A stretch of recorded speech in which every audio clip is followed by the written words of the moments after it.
Merci Jean-Marie. Bonjour ou bon après-midi tout le monde. J'ai donc 15 minutes pour me positionner sur un sujet difficile.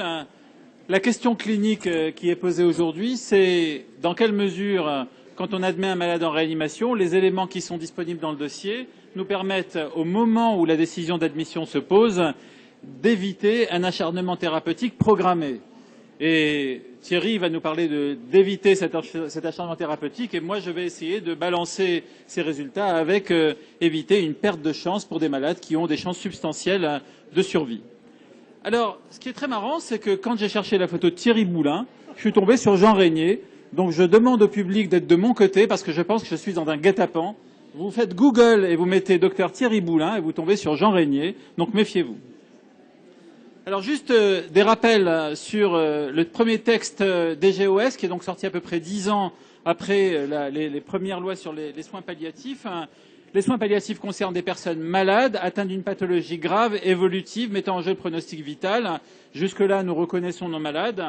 Et puis tous les professionnels de santé travaillant en équipe interdisciplinaire et en lien avec des professionnels formés spécifiquement sont concernés par cette démarche. Jusque-là, le réanimateur que je suis ne se sent pas exclu du soin palliatif. Je retiens les maladies graves et évolutives, je retiens une phase critique de la maladie, je retiens de soulager les symptômes, ce qui nous anime tous les jours lors de la visite, le soutien psychologique et l'équipe interdisciplinaire. Jusque-là, c'est aussi nous.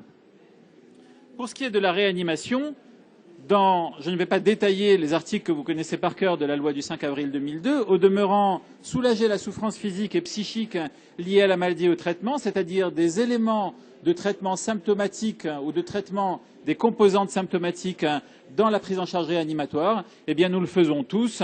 La littérature sur la douleur en réanimation, sur l'anxiété, sur le confort lié à la ventilation, le confort lié à l'installation, etc., eh bien c'est notre quotidien. Alors pour les malades qui décèdent en réanimation, ce qui finalement nous arrive de droit, nous perdons malheureusement 10 à 20% de nos malades selon nos recrutements, eh bien on voit bien que le traitement palliatif et la prise en charge symptomatique chez ces patients, qui sont chez nous parce que c'est l'évolution de leur maladie, eh bien elle nous incombe. Alors quid des autres ? Admettre des patients pour qu'ils puissent mourir bien en réanimation, la traduction française de terminal care, je suis contre. Admettre des patients qui ont des limitations, un certain niveau de limitation des traitements dès l'arrivée en réanimation, nous le faisons déjà. Admettre des patients à haut risque de mourir, c'est ce qui définit notre métier. Introduire les soins palliatifs en réanimation, mais vous l'avez fait bien avant que je commence la médecine. Et admettre des patients en projet palliatif en réanimation, nous le faisons déjà, mais en plus il y a des résultats récents. Alors, l'histoire de la vie, c'est qu'elle est constamment mortelle. Donc, qui n'est pas en soins palliatifs, voilà l'espérance de vie à l'âge médian des malades de réanimation. L'âge médian moyen des malades de réanimation, c'est à peu près 60 ans. Et vous voyez que l'espérance de vie est d'une vingtaine d'années, c'est-à-dire qu'on peut palper le nombre d'années d'espérance de vie de nos malades. Et en ce sens, il y a un certain niveau de soins palliatifs, puisque tous ces malades-là vont être amenés à arriver au terme de leur vie. Ces dernières années, dans des pathologies, alors ça existe en gériatrie depuis quelques années, ça existe en néonatologie, je vois Philippe Hubert, donc il faut me corriger, depuis quelques années sur les réanimations d'attente, et on a un peu piqué des concepts à ces deux situations pour appliquer à des malades très graves, ici les malades qui ont un cancer ou une hémopathie maligne, des différents contrats de traitement, soit ceux qui vont finalement se solder par un décès en réanimation après des mesures palliatives ou des mesures de limitation des traitements, soit ceux qui viennent d'emblée pour une prise en charge palliative. Alors, pourquoi est-ce que je suis contre l'admission en réanimation pour que les malades y décèdent bien, le terminal care, la prise en charge en disant que nous avons l'habitude de manier les sédatifs, de parler, de communiquer, d'accompagner. Eh bien, c'est parce que je vous montre juste un papier dans le cancer, mais ces papiers-là, ils sont maintenant très nombreux. Quand vous comparez la fin de la vie des malades en réanimation par rapport à d'autres structures de soins, ou bien que vous comparez comment vont les familles de ces malades après le décès, selon qu'on soit plus ou moins loin, leur stress post-traumatique, leur deuil pathologique ou leurs symptômes d'anxiété et de dépression, eh bien la réanimation, c'est toujours le pire. Mourir en réanimation, de la perspective d'une famille, ça sera toujours pire, bien sûr, que de mourir à la maison, ce qui n'arrive plus, mais que de mourir dans un service de médecine dans l'hôpital. Ce qui est intéressant aussi, c'est de dire que même pour les malades qui ne vont pas mourir, eh bien, quand on est seriously ill, quand on est très malade, quand on est ces malades-là à haut risque de mourir, eh bien, on a beaucoup plus de symptômes d'anxiété, de dépression, de douleur, de soif et d'inconfort. Alors, est-ce qu'on admet aujourd'hui en réanimation des malades qui ont des limitations des traitements à J1? Et donc ça, c'est une étude récente sur 10 000 malades. Eh bien, vous voyez que déjà, 1 290 malades vont avoir une mesure des limitations des traitements et que la mesure qui est on n'intube pas au cas où, on ne masse pas au cas où, on n'opère pas au cas où, on ne dialyse pas au cas où, mais on va tout faire pour que le malade s'en sorte quand même. Les DNI vont avoir de la VNI, les do not intubate vont avoir de la VNI, les autres vont avoir, par exemple, une prise en charge hémodynamique optimale pour essayer de rattraper le rein, etc. Eh bien, c'est quand même à J1, c'est-à-dire ces malades-là ont cette mesure dès l'admission en réanimation. Au quotidien, nous admettons des malades qui ont des limitations des traitements et qui ont un projet thérapeutique, on va dire, réduit. Alors, ce n'est pas parce qu'on le fait qu'il faut le faire, mais en tout cas, on le fait.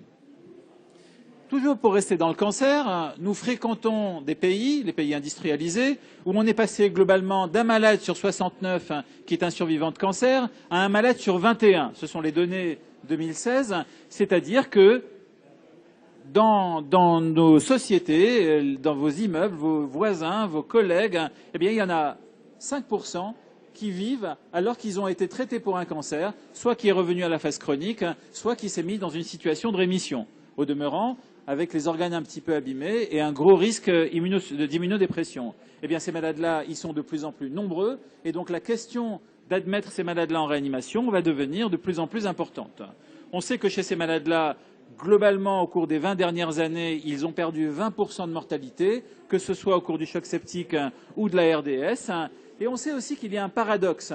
Puisque ces malades-là vivent plus, on en admet plus.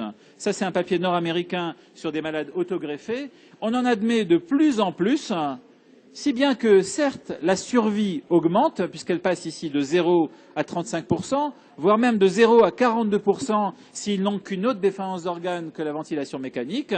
Mais comme on en admet plus, eh bien, le nombre de morts augmente, la courbe en rouge. C'est-à-dire que ces situations de fin de vie, eh bien, paradoxalement, à la réduction de la mortalité, elles sont de plus en plus fréquentes et elles le seront très largement de plus en plus. Alors, allez choisir cela et allez choisir celui qui a le plus de chances de bénéficier de l'AREA et de bénéficier d'une prise en charge alors que le projet thérapeutique est réduit, mais qu'on veut quand même essayer qu'ils survivent. Il y a de nombreuses années, on avait dit « essayons de les admettre en réanimation et on verra ». Eh bien, c'est la réanimation d'attente. La réanimation d'attente, c'est une prise en charge illimitée, on fait tout, mais pour une durée limitée, initialement de 3 jours. 3 jours, c'est encore probablement ce qu'il faut proposer à un malade d'oncologie, mais c'est 5 fois trop peu pour un malade d'hématologie. Les réanimations d'attente aujourd'hui, c'est 2 semaines pour les malades d'hémato, et au demeurant, on voit bien qu'il faut s'armer de patience. Qu'un malade soit ventilé, c'est les points. Depuis 3 jours, 6 jours ou 9 jours, son pronostic est exactement le même. La réanimation d'attente, eh bien, il faut attendre. Si vous vous armez d'impatience, vous allez prendre des mesures de limitation des traitements qui vont conduire à des décès précoces. Regardez, ici, si on prend des malades qui ne sont pas moribonds et qu'on leur offre une réanimation d'attente, eh bien, on voit bien que 10 à 12 jours, c'est vraiment le minimum. Alors que si vous prenez des malades très graves, vous pouvez prendre une décision au bout de 7 jours. On l'a fait dans le choc septique. Ce sont des malades ici, un petit nombre de malades, 57 patients qui ont donc des cancers ou des hémopathies malignes, qui ont des limitations thérapeutiques, c'est-à-dire pas de chirurgie, pas de ventilation, pas de dialyse. Mais on va les prendre pour leur faire du remplissage, de l'antibiothérapie précoce, des catécholamines, ici de la noradrénaline pour tous ces malades-là, et avec une évaluation de la fonction cardiaque et un retrait du cathéter ou un contrôle de la source, si c'est facile.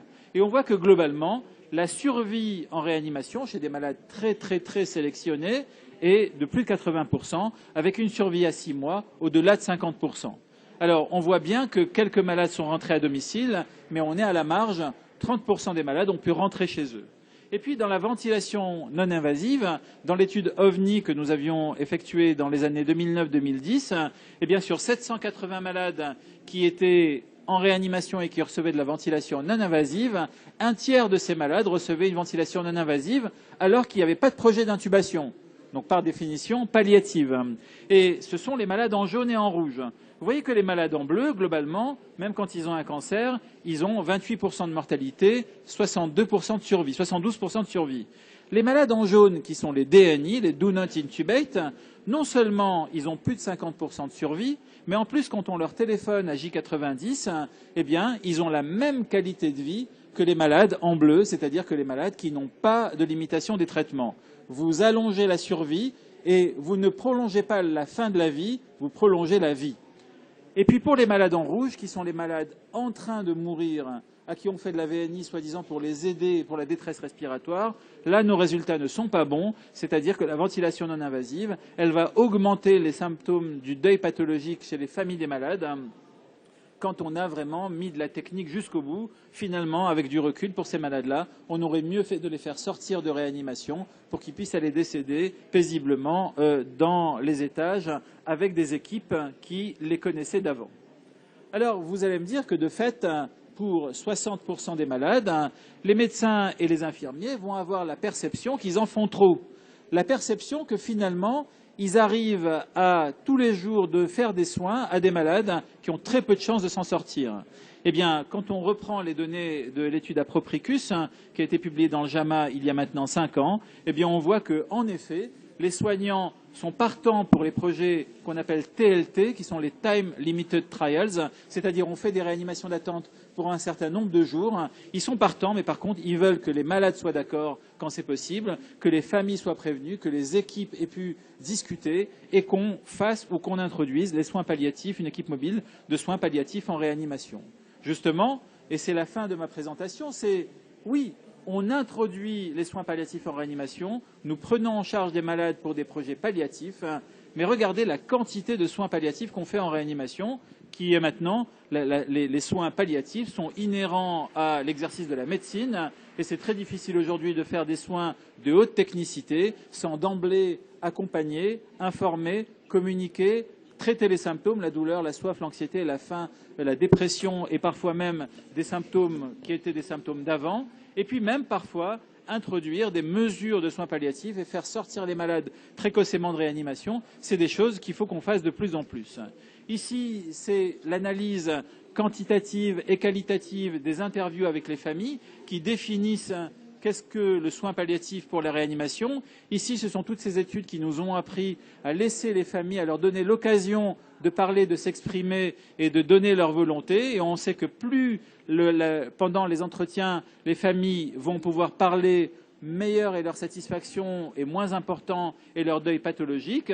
Et surtout, quand on encadre la fin de vie avec des mesures de communication standardisées, avec, dans cette étude, la remise d'un livret d'informations sur le deuil et sur la fin de la vie, eh bien, on arrive à diminuer les symptômes d'anxiété et de dépression, c'est-à-dire qu'on a, en fait, depuis des années, je dirais même depuis de nombreuses années en réanimation, peut-être en particulier en France, mais beaucoup en Europe aussi, et beaucoup ailleurs, introduit quelques éléments du soin palliatif dans la prise en charge de ces malades très graves. Par exemple, la compréhension du stress post-traumatique chez les familles des malades va nous donner une certaine guidance sur faut-il que les malades meurent intubés ou qu'on les extube? Faut-il qu'on invite les familles à dire au revoir? Est-ce que les familles doivent être là au dernier moment? Est-ce qu'on ne doit pas cibler quelques populations à risque de PTSD pour les aider, faire de la consultation post-mortem par les infirmières? Quand le malade est décédé, les infirmières continueraient à voir ses familles. Et puis on sait aussi que certains réanimateurs, et en particulier les plus jeunes, et ça donne un message d'espoir, ont une aptitude à répondre de façon bien plus adéquate aux besoins de la famille quand le malade est en train de mourir. Et ça nous laisse dire quand même que sur les 20 dernières années, les efforts qui ont été faits sont un succès. Attention, ces réanimations d'attente ne sont pas de l'hypocrisie ou de la démagogie. Ça n'est pas l'occasion de dire plutôt que de causer avec la famille et de passer du temps, on va prendre le malade en réa. C'est l'inverse. une réanimation d'attente ne s'entend pas sans qu'un patient et une famille aient donné un vrai consentement à ce projet thérapeutique. Et puis, on a aujourd'hui une littérature abondante. Ici, c'est Annals of Intensive Care avec des éléments d'introduction des soins palliatifs en réanimation. Et on sait qu'il y a deux modèles. Soit vous faites rentrer une équipe mobile, soit vous apprenez à contrôler les symptômes. Et c'est toute une culture de soins, une culture du service. Et on sait que c'est très présent. Et c'est beaucoup plus efficace que ces essais randomisés sur l'intervention de consultants extérieurs. Et à l'heure d'aujourd'hui, il n'y a pas la démonstration qu'un consultant extérieur de soins palliatifs soit plus efficace pour une famille que l'introduction par les réanimateurs de certains éléments du soin palliatif. J'ai terminé pour vous dire que tout d'abord, je peux plus dire. Bon, tout d'abord, nous faisons du soin palliatif en réanimation. Nous admettons les malades pour des projets palliatifs. Nous avons intégré des éléments du soin sur les symptômes et parfois des équipes mobiles en réanimation avec un certain succès. Et surtout, quand nous faisons du soin palliatif, notre objectif est de prolonger la vie et de ne pas prolonger la fin de la vie. Merci.